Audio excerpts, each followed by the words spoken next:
We got a true spitter on the line with us right now, ladies and gentlemen. He truly is the voice of the people. Round of applause for this man.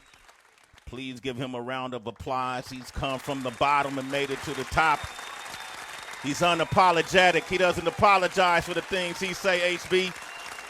A lot of people putting a lot of apologies out on social media. He doesn't do that, man. Actor, political commentator, radio host, stand-up comedian, man. Let's play an excerpt from his new book, How to Survive America.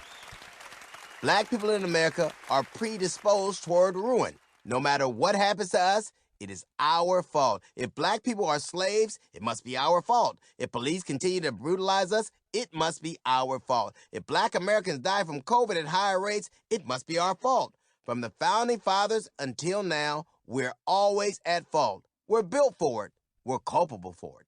Ahmaud Arbery didn't die from being hunted down by gun-toting vigilantes. He died from attacking the gunman.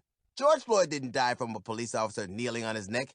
He had pre-existing conditions. If you lost your job, if you got sick, if you don't have money, it's your own damn fault. D.L. Hughley, ladies and gentlemen. Come on, man. We got him on the line right now, man. I thought it was I thought it was a pregnant pause. I'm like, what happened? No. Did he hang up after he spit his own bars? No, He dropped the mic, HB. Yeah, right. Yeah, there's nothing else to be said. That's it. That's all I got to say. That's it, man. DL, first of all, welcome back to the show. DL Thank you, Hughley man. is here, citizens. Man, one of my faves. 888-742-3345, man. Let's go. He's back. This our brother got another book. How many books you written now? 5. Woo! This is my 5th one. Wow. I've written more books than I probably read. So, yeah. Wow. Is it always easy to do the process? Do you embrace it? Are you a procrastinator when it comes to writing at all? You know what's funny? I wrote this book, Surviving, How to Survive America, when I was actually doing my last book. I was on quarantine from COVID, and I saw people. They were talking about this predisposition how black and brown people are predisposed to COVID. But really, the reason that we are is because of where we live and the treatment we get and how indifferent people are to us. Like, there's nothing they could ever – like, I watched Jerome Adams, who was the Surgeon General at the time, get on TV and tell us, you know, it was our drinking and smoking and eating. But you know, that was the reason we're predisposed because almost everything that happens to us in America is our fault. White people will never – they've never seen us pass on or die or have a bad circumstance happen where they didn't inherently go, well, you know, you brought it on yourself. And so it made me, I wrote the book, and like when you're hearing about critical race theory, I bet it hurts white people's feelings, but not as much as change. Like hearing about your past. Like America wants to move on from racism, but without learning about it. So that's like going to a doctor for a prescription without him giving you a diagnosis. Nobody would do that. Like, Yes. D.O. Big Hughley. facts. nobody would do that. Hey, man, this book, the thing about this book, citizens, when you read it, it's not just opinion. It's not, just DL's perspective. It's backed with a whole lot of statistics and facts. And one of my favorite thing about this book is some of the chapter titles. There's no vaccine for, you know what I mean? Like, you came up with, yo, man, you dropped R's all through this book, D.O. What's up, man? You trying to get into 5 fingers of death? What you trying to do, man? You trying to spit bars? You trying to rap? You got an MC name. D.L. Hughley is Dead a ass. fly MC name. Hell yeah, Big that's facts, cold. HB. Come on, man. And we'll talk about, like, everything that happens. Like, we'll talk about, like, now we got a Juneteenth holiday to commemorate slavery. And literally more white people will be off that day than us. Like more white people. Mm-hmm. I think if we want to make it fair, on that day, even though slavery ended 2.5 years early, on that day, well, since we're making it a federal holiday, on that day, white people just have to work all day for free. That would be fair. I love it. Like the enslaved people did, right? Right. One of the Work titles. every day for 2 years. You're right. Role reversal. Right. Hey, Right. Is this book, like, you would have assumed that the book is targeted to an African American audience, but as I started reading it, I feel like this wasn't just targeted. This was targeted for others. Like, is that safe in my estimation? Well, I just wrote the book, and it's always there are always these I just wrote the book, and hopefully human beings, people who have had human experiences, will dig it or not, or buy it, or just look at it. But I hear people all the time talk about how far we've come as a country, and to deny that would be foolish. But we're only right now, from the time our forefathers got here to right now, we're only as free as what other set of white men are in power at the time allow us to be. Like we have the right to vote, but that has to be voted on. We have these rights that are enshrined in the Constitution, but we'll only ever be as free as white people decide we are at that moment. like I don't want to learn. I don't want. Like, it's funny, you don't want to learn about race, and which is inherently, all these things stem from systemic racism. So you don't want to learn about it. But you want to have your kids have a day off to commemorate slavery. What day? Why are you going to tell the kids they off if you ain't going to tell them why? Why we have a holiday? People, they don't want to fake that. It's a lot of pretending like this stuff didn't happen, DL.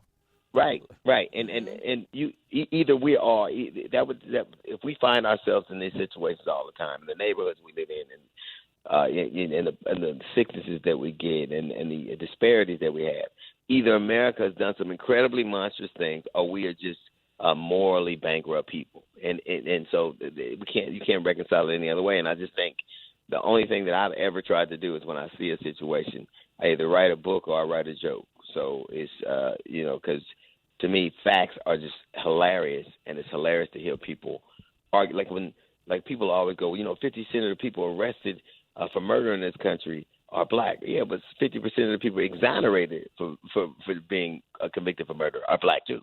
Like 50% of the people who they go, we was wrong, y'all get out of jail, is black too. Yeah. Yeah, man. This book touches on a whole lot. I'm curious when General, I want to say Mark Milley spoke, the chairman of the U.S. Joint Chiefs of Staff recently, and he talked about race theory, critical race theory. Did you see what he said? Did you see all the things he said? Yeah. What did you think of his response to that? I think the response to a flawed question. That was a great answer to a flawed question. Race is not a theory. Slavery was not a theory. Jim Crow was not a theory. The denial of being able to right to vote or live was not a theory. They have what they do is they parse these words and they put these words in. They really don't matter. Our theory, it's not a theory of what happened to us. The theory is how you decide to interpret it. But I think that now there are some people who are reconciling themselves with the past, and some people who will not. Because in order to deal with the past, you got to remember the fact that your people, the people that you are proud of and you have pictures of, did horrible things to people. Horrible. Like Papa was great to you. He took you on walks and made you cookies. But come on, it's so hard to be black. Like in several states in this country, you can decide what sex you are. You can be non-binary. You can go on your birth certificate and take that off. You can decide who you are. But whatever you call yourself, the one thing people never take off their birth certificate is white. Like I don't know what to call me, but I know what I ain't, and that's a nigga. I ain't that. So it's like, I know what I ain't. Sometimes that's just as important. Knowing what you are, I ain't one of them. I know that. Damn, man. D.L. Hughley. How to survive America. Derek's on the line from he's on the I-95 right now. D, what up? Grand Risers, how you doing? Hey, how you guys doing? Good morning, Sway. Great, man. What are your thoughts? What DL talking about? So I was just listening to DL Hughley, and it was just like, I actually work with some people at my job, and they're some good Caucasian people, but it's just that I had to that he was talking about just now, and I had to tell him, like, he's like, I was just speaking to one of my other friends, and I'm like, I'm really unaware. There's no way that you're unaware of racism or anything that's going on to black people when majority of the history.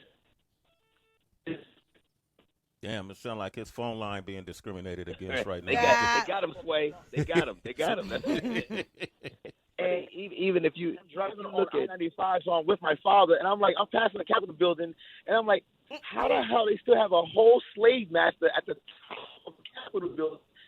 Right. About slavery. Oh, y'all want to put racism under the rug? Oh, it doesn't happen. Or like DL was saying, let's cheer for. Let's take a day off on Juneteenth, but not know why we're taking a day off. But y'all want to tell us the reason why. Y'all want to tell us the reason why we have these Jewish holidays off, and I know how to. I'm 33 years old, and I know what a dreidel, I made it out of clay, all those type of things that they teach us in school, but we're not supposed to learn about our history or why the things that happen in this country, knowing that we built this country, but y'all don't want to tell us how it got to where it is. It's just the system is just terrible. Mm-hmm. It's terrible.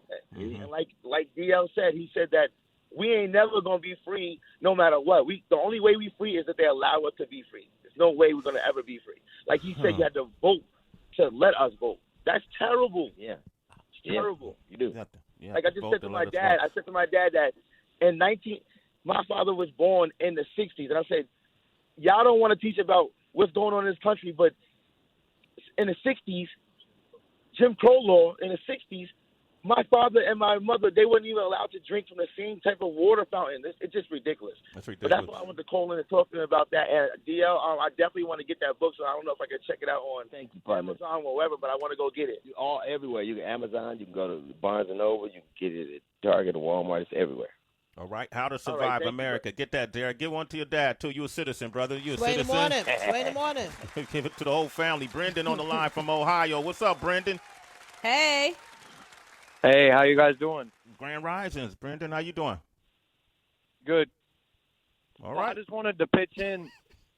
I just wanted to pitch in. You know, I am white, and I do agree. I mean, I agree with a lot of stuff that DL's saying, and just want you guys to know. I mean, everybody should know it. I'm sure people do know it, but you know, you do have support. You know, not all of us. I know you know, not all of us are bad. Not all of us are thinking that way. Not all of us brush it under the rug. I live in a community with a lot of poverty, and I see a lot of people struggle. I struggle myself, and I just, you know, I think what you're putting out there is good, and people should listen to it, and you know, take the advice and try to learn rather than just to pass it off. But there's much love, much support coming from this way. So you felt like I appreciate it, man. Thank you. Yeah, absolutely. You felt we were speaking in a blanket statement when we were saying white? Like you said, there's a lot of... Well, no. What I think it is it's like people think that racism is just between, you know, a lot of people, especially when you talk about America, that racism is just between white and black or you know, but it's everywhere. It's you know, people criticizing every single color from every single nation everywhere. It's not just, you know, and I'm not saying y'all were saying that. What I'm saying is I think people need to open their eyes and see that, you know, this is around the whole world. Everybody's dealing with this. Yeah. And, you know, for it to be, for us to be, you know, a country where we're this free, supposedly, you know, that people should be able to voice this and people should listen and people shouldn't brush it under and people should take it into consideration and quit acting like, you know, one race is just, you know, like trying to complain about it when there's literally facts to back it up. And I just, you know, Wait, what's his name? This is Brendan. Brendan, yeah, what's up? Brendan, what's up? It's Heather. How you doing? I agree with what you're saying. And you know what, Brendan? I also appreciate the fact that you called to say what you said.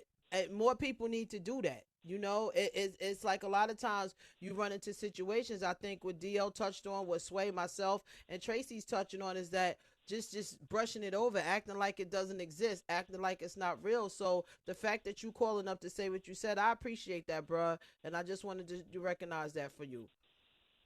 Yeah, for real. I just think, you know what I think it is? I think people are scared to think what other people are going to think about them. They got to agree with the person next to them. They don't have their own voice. They can't stand up for themselves. And, you know, if one person doesn't stand up, then the next guy's not going to stand up. Stand and if up, nobody stands up, nothing's going to get done. Yeah. And a lot of them are just okay with it, Brandon. They don't. This doesn't affect their lives. They don't want to hear about it, right? Yeah, they cool, man. They good. They good, bro. Brendan, you're a citizen. We appreciate you. Get the book. Yep. Get the book. Get that book, though, bro. You know, it's interesting, Sway. We can always tell when something was born. We always know when something started. We always know when it was born. And people go, well, racism is ended. What day did it die? Because we always have a birthday. Mm-hmm. And if something dies, we know what day it died. What day did it? Because what we have in this country, like even right now, our vaccine hesitancy is not about us just being paranoid. It is about systemically what not just governments have done, but corporations have done. Look at Johnson & Johnson deliberately knew that black and brown women were worried about hygiene. They didn't want to be considered dirty. The one thing you could do, when I was growing up, every black woman put powder everywhere. It was like walking around. And that was because there It was was a marketing powder on the campaign mattress. right. And they knew that there was arsenic. They knew that they were endangering people. They knew what was going on to the extent that they were sued for tens of hundreds of millions of dollars. They knew it, and it was targeted to black and brown people. Now these very people are making a vaccine. Those very people. So I can understand, from Hershey's to Hanes, the things they did to sterilize black women and brown women on purpose. Like we're talking about the people that made Hershey's Kisses and the people made Fruit of the Loom, people like that were complicit in doing horrible things to people. And to know all that and to pretend like that hasn't played a part in the way we perceive things and the way we act. If my woman and the way that they make black people think that we're bad for each other. If a black child has black teachers, his chance for going on to higher education grows up exponentially. If a black woman goes into labor and has a baby with black healthcare professionals, her chance of having a successful outcome go up exponentially. So black people are good for black people, but we pretend like they're not. All we hear about is black on black crime.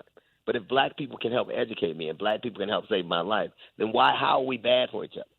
How can that be? Those things can't. If I can lead you to light and I can lead you to life, how is it that I'm bad for you? But there are certain things that we'll adopt and certain things we won't. And I think it's gotten to a place where you don't get to not know anymore. That's not satisfactory. That's not even satisfactory. You don't get to not know. Yeah. You don't get to decide. Like if it's you're trying to tell me that what I saw in January wasn't a riot. Like I hear people talking about the violence that is metastasized in America. January 6th was in January 6th, most people hadn't even made their Peloton dirty clothes hampers yet. We hadn't even lied about our New Year's Eve. Sway. Damn, DL, why you bring that up? We were still talking about we was going to go to the gym. We was going to go to church. We still lying. We still lying. And it started then. So I think that to me, ultimately, the thing that I find the most funny is how uncomfortable people are with truth if it's about them. Like the truth of this country is that if you don't want to teach you don't want to teach about racism, you have a murderer on the 20 and you glorify him. A murderer right now. So we have statues to rapists and murderers. There are way more statues to Robert E. Lee than there will be to Jesus Christ. The only way to get a statue in America, all you got to do is be brutal to black people. The last white dude got a statue that didn't fuck over black people was Rocky, and he beat the shit out of Apollo Creed. So yeah, I'm did just get saying. him, though. You know what? Hold on. Get off the phone, DL. Hold on. Let's get one more call. I know you got to go. That's my fave. Maisha, go for it. Grand Rising. Maisha. Hey. Hello, everybody. I just What's had to poppin'? call in. I wanted to say hello to D.L. Hughley. He was my supervisor at Los Angeles Times in 1989. Wow. Yeah. I want to say how proud I am. I'm a fan, and keep doing what you're doing. Thank you. Now, so that was in Santa Monica, right? Was that Santa Monica? Or? No, that was in Ventura, California. Yeah, it was. Smiley, with Mr. Smiley. Yeah, Lee Smiley and Harvey and Yes. Mark. Yeah. What she mean by supervisor? She's a comic? What's she talking about, Sway? No. I used to sell newspapers. It was a telemarketing company back in the 80s. Right. Oh. And T.O. was your supervisor? Hughley was one of my supervisors. No, I know. remember the day he came in and told us he wasn't going to do it anymore. He was going to HBO. Wait, Maisha, DL stepping up. He said he wasn't one of. He was the supervisor. I hired all them niggas. You was. It was a long time ago. I know you had a bad suit on every day. Hey, the day he left, what did he say, Maisha?